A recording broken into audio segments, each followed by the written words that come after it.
നമസ്കാരം. സോംജിസ് മിററിൽ മണി ടോക്കിലേക്ക് എല്ലാവർക്കും സ്വാഗതം. എല്ലാവരും കാത്തിരുന്ന RBIയുടെ മോണിറ്ററി പോളിസി അവലോകനവും പുറത്തു വന്നു. ബഡ്ജറ്റ് ഗംഭീരമായ പ്രകടനം ബഡ്ജറ്റിന് ശേഷം മാർക്കറ്റിൽ ഉണ്ടാകുമെന്ന് പ്രതീക്ഷിച്ചിരുന്ന എല്ലാവരെയും നിരാശരാക്കിക്കൊണ്ടാണ് ബഡ്ജറ്റ് കടന്നുപോയത്. അതുപോലെ അത് കഴിഞ്ഞുള്ള ഏറ്റവും വലിയ പ്രതീക്ഷയായിരുന്നു റിസർവ് ബാങ്കിൻ്റെ മോണിറ്ററി പോളിസി അവലോകനം. അതും മാർക്കറ്റിൽ വലിയ ചലനങ്ങൾ ഉണ്ടാക്കാതെ കടന്നുപോയി.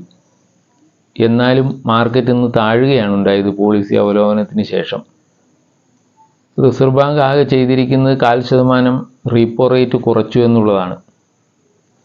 അത് മാർക്കറ്റിൽ എല്ലാവരും നേരത്തെ തന്നെ പ്രതീക്ഷിച്ചിരുന്നതാണ്. അതുകൊണ്ട് അതിന് വലിയ ഇഫക്റ്റ് ഒന്നും മാർക്കറ്റിൽ ഉണ്ടായില്ല.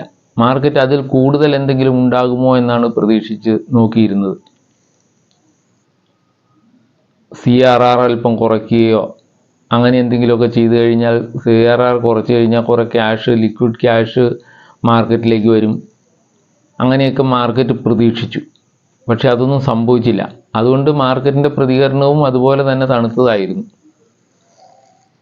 ബഡ്ജറ്റിനോടനുബന്ധിച്ച് എല്ലാവരും പ്രതീക്ഷിച്ചു ബഡ്ജറ്റിൽ കുറേ ആനുകൂല്യങ്ങൾ മിഡിൽ ക്ലാസ്സിനൊക്കെ നൽകി കാശ് ഇറക്കാനായിട്ട് നിർമ്മല സീതാരാമൻ തയ്യാറാകുന്നു. അതുകൊണ്ട് കസ്റ്റമേഴ്സിൻ്റെ കയ്യിലേക്ക് കാശ് എത്തുന്ന രീതിയിലുള്ള എന്തെങ്കിലും ഈ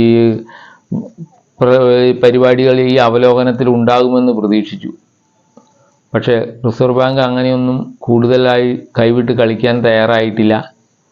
മാർക്കറ്റിന് മുന്നോട്ട് നീങ്ങണമെങ്കിൽ ഇനി എന്തെങ്കിലും ശക്തമായ ട്രിഗറുകൾ കിട്ടേണ്ടിയിരിക്കുന്നു. അത്യാവശ്യം വലിയ ഇവൻറ്റുകളെല്ലാം കഴിഞ്ഞു പോയിട്ടുണ്ട്. അതുകൊണ്ട് മാർക്കറ്റ് എങ്ങനെയാകുമെന്ന് ഇപ്പോൾ ഒന്നും പറയാൻ പറ്റാത്ത അവസ്ഥയായി. ആഗോള നിലവാരത്തിലെ മാർക്കറ്റുകളുടെ നിലവാരത്തിനനുസരിച്ച്, താളത്തിനനുസരിച്ച് തുള്ളുക എന്നത് മാത്രമേ ഇനി സാധ്യതയുള്ളൂ എന്നാണ് പലരും പറയുന്നത്.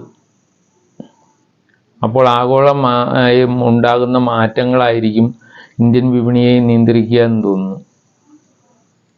ഓരോ സമയത്തും ഓരോ രീതിയിൽ മാർക്കറ്റിനെ സ്വാധീനിക്കാനുള്ള സംഭവങ്ങൾ ഉണ്ടായിക്കൊണ്ടിരിക്കുക തന്നെ ചെയ്യും. അല്ലെങ്കിൽ അത് അങ്ങനെ സംഭവിക്കണമെന്ന് മാർക്കറ്റിലുള്ളവർ പ്രതീക്ഷിക്കുന്നു. ആ പ്രതീക്ഷകൾക്കനുസരിച്ച് മാർക്കറ്റ് പെരുമാറുന്നു. ഇന്നത്തെ നിലയിൽ മാർക്കറ്റിനെ കുറിച്ച് ദീർഘവീക്ഷണം ചെയ്യുമ്പോൾ 2025 എന്ന് പറയുന്നത് ഒരു വലിയ കടമ്പ തന്നെയായിരിക്കും എന്നെനിക്ക് തോന്നുന്നു. നല്ല രീതിയിൽ പെർഫോം ചെയ്ത്, അല്ലെങ്കിൽ ശക്തമായ നിലയിൽ 2024 പോലെ ഒരു 10-20% റിട്ടേൺ കൊടുക്കുന്ന രീതിയിൽ മുന്നോട്ട് പോവുകയും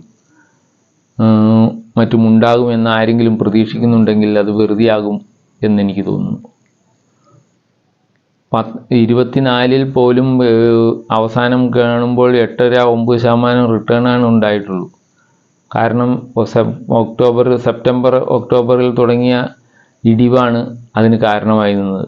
ഏകദേശം ഒരു 18% റിട്ടേൺ ഉണ്ടായിരുന്ന സമയത്ത് നിന്നാണ് അത് 8%-ലേക്ക് താണത്. മാർക്കറ്റിന് 23,500 ഒക്കെ കടന്നങ്ങ് പോകാൻ, 23,800 അത് കടക്കാനൊക്കെ വലിയ പ്രയാസങ്ങളുള്ളതുപോലെ നമുക്ക് ഫീൽ ചെയ്യുന്നുണ്ട്. താഴേക്കാണെങ്കിൽ ഒരു 23,000 അല്ലെങ്കിൽ 22,800 ആ ലെവലിൽ കഴിഞ്ഞു പോരും എന്നാരും പ്രതീക്ഷിക്കുന്നില്ല ഇപ്പോൾ. പക്ഷേ അത് ഉയർന്നു പോകുന്നത് ഇതുപോലെ 24,000 ഒക്കെ ശക്തമായ വെല്ലുവിളി ഉയർത്തുന്ന നിലവാരങ്ങളായിട്ടാണ് കാണുന്നത്. അതൊക്കെ കടന്നു പോവുക അത്ര പെട്ടെന്ന് സാധിക്കില്ല എന്ന് തന്നെയാണ് ഇപ്പോഴത്തെ മാർക്കറ്റിലെ ഈ സംഭവവികാസങ്ങളിൽ നിന്ന് നമുക്ക് മനസ്സിലാക്കാൻ പറ്റുക. അപ്പോൾ നമുക്ക് ശ്രദ്ധിക്കാനുള്ളത്, ഓരോരോ മേഖലകളിൽ ഇപ്പോൾ ലാർജ് ക്യാപ്പ് ഓഹരികൾ പലതും എന്ത് പറഞ്ഞാൽ ഇൻ്റർനാഷണൽ ലെവലിൽ സംഭവിക്കുന്ന ഓരോ കാര്യങ്ങളുമായി ബന്ധപ്പെട്ട് പ്രവർത്തിക്കുന്നവരായിരിക്കും. അങ്ങനെയുള്ള കമ്പനികൾക്ക് ചിലപ്പോൾ ഈ തവണ നമ്മളിപ്പോൾ വിചാരിച്ചിരിക്കുന്ന പോലെയുള്ള റിട്ടേൺ തരാൻ പറ്റിയെന്നിരിക്കില്ല. കാരണം ആഗോളതലത്തിൽ അവയുടെ പ്രവർത്തനങ്ങളെ നിയന്ത്രിക്കുന്നത് അമേരിക്ക ചൈന ട്രേഡ് വാർ നടക്കുന്നതിനും അനുബന്ധമായിട്ടുള്ള കാരണങ്ങളൊക്കെ കൊണ്ടായിരിക്കും. അവയുടെ പ്രവർത്തനങ്ങൾ അത്ര മെച്ചപ്പെട്ടു വന്നോളണമെന്നില്ല. അപ്പോൾ നമുക്ക് ഇന്ത്യ രാജ്യത്ത് മാത്രം പ്രവർത്തിച്ച കമ്പനികളാണെങ്കിലും അവയുടെ നല്ല പ്രവർത്തനം കൊണ്ടും നല്ല ഉൽപ്പന്നങ്ങൾ കൊണ്ടും അവർ മാർക്കറ്റ് കീഴടക്കുമെങ്കിലോ അങ്ങനെയുള്ള ചെറിയ കമ്പനികൾ, മിഡ് ക്യാപ്പ് ഓഹരികളൊക്കെ ആയിരിക്കും പലപ്പോഴും വലിയ നേട്ടങ്ങൾ ഉണ്ടാക്കുക എന്ന് എനിക്ക് തോന്നുന്നു. അതിലേക്ക് ഒരല്പം ശ്രദ്ധ ചെലുത്താവുന്നതാണ്. പിന്നെ ഇന്ത്യയിലെ ഇപ്പോൾ ഇതിനകത്ത് ഏറ്റവും നല്ല രീതിയിൽ ഇന്നും നല്ല രീതിയിൽ പെർഫോം ചെയ്യാൻ കാണിച്ചിട്ടുള്ള ഒരു സെക്ടറാണ് ഹോസ്പിറ്റാലിറ്റി. ഹോട്ടലുകൾ, അതുപോലെ യാത്രാ സംവിധാനങ്ങൾ, വിമാന യാത്രയാണെങ്കിലും വിമാന കമ്പനികൾ, യാത്രാ സൗകര്യങ്ങൾ ഒരുക്കുന്ന മറ്റ് ട്രാവൽ കമ്പനികൾ, ഇവർക്കൊക്കെ ഒരു സാധ്യതയുണ്ടെന്ന് എനിക്ക് തോന്നുന്നുണ്ട്. 2025 അതുപോലെയുള്ള ചില സെക്ടറുകളായിരിക്കും നന്നായി വരിക എന്ന് എനിക്ക് തോന്നുന്നു. ആ മേഖലയിലുള്ള ഷെയറുകളെ ഒന്ന് വാച്ച് ചെയ്യുന്നത് നല്ലതായിരിക്കും. ഹോസ്പിറ്റാലിറ്റി മേഖലയിലുള്ള പല കമ്പനികളുണ്ട്. എല്ലാം നിങ്ങൾ തന്നെ കണ്ടെത്തുന്നത് തന്നെയാണ് നല്ലത്. പലപ്പോഴും ഇപ്പോൾ അതേ ITC ഹോട്ടൽസ് ഇപ്പോൾ പുതിയതായി ലിസ്റ്റ് ചെയ്യപ്പെട്ട ഹോട്ടലാണ്, ഷെയറാണ്. അതിന്ന് നന്നായിട്ട് പെർഫോം ചെയ്തിട്ടുണ്ട്. അതുപോലെ ഓരോ ഈ സെക്ടറുകളിലെ മിക്കവാറും കമ്പനികളൊക്കെ നന്നായി ഇന്ന് പെർഫോം ചെയ്തിട്ടുണ്ട്. പലപ്പോഴും അത്തരം കമ്പനികൾക്ക് ഒരു സാധ്യത ഉണ്ട് എന്ന് എനിക്ക് തോന്നുന്നു. വലിയ മുകളിലേക്കൊന്നും പോയിട്ടല്ല അതൊന്നും നിലനിൽക്കുന്നത് തന്നെ, അത്രയൊന്നും ഉയരങ്ങളിലല്ല. ഇന്ത്യൻ ഹോട്ടൽസൊക്കെ അങ്ങനെയുള്ള കമ്പനികൾ കുറച്ച് മുകളിലേക്ക് പോയി. പക്ഷെ അവയൊക്കെ ഇപ്പോഴൊരു 10-30% ഇടിഞ്ഞ അവസ്ഥയിൽ തന്നെയായിരുന്നു നിൽക്കുന്നത്. ആ രീതിയിലുള്ള കമ്പനികൾക്ക് ഇപ്പോൾ പ്രവർത്തനം ഒരുപാട് മെച്ചപ്പെടുന്നതായിട്ട് റിപ്പോർട്ടുകളുമുണ്ട്. അപ്പോൾ അതിനനുസരിച്ച് അവയെ നിങ്ങൾ നോക്കിക്കാണും എന്ന് ഞാൻ പ്രതീക്ഷിക്കുന്നു. മാർക്കറ്റ് ഒരു വർഷം എന്ന് പറഞ്ഞ് 2025 അത്രമാത്രം ശക്തമായൊന്നും മുന്നേറി നമുക്ക് റിട്ടേൺ തരുമെന്ന് പ്രതീക്ഷിക്കാവുന്ന ഒരവസ്ഥയിലല്ല ഇപ്പോൾ. അതുകൊണ്ട് തന്നെ നിങ്ങൾ നിരാശപ്പെടാതെ മാർക്കറ്റിൽ തുടരുകയും മാർക്കറ്റിലെ നല്ല ഷെയറുകൾ നോക്കി വയ്ക്കുകയും ചെയ്യുക. അതിൽ ചെറിയ നിക്ഷേപങ്ങളൊക്കെ നടത്തി ലാഭമെടുക്കുക. ഈ തരണം ചെയ്യേണ്ട കാലഘട്ടം എന്ന് പറഞ്ഞാൽ ചെറിയ പീരീഡായിരിക്കും ചിലപ്പോൾ. ആ ചെറിയ കാലാവധി കഴിഞ്ഞ് നമ്മൾക്ക് മുന്നേറണമെങ്കിൽ ക്ഷമയോടെ കാത്തിരിക്കേണ്ടതുണ്ട്.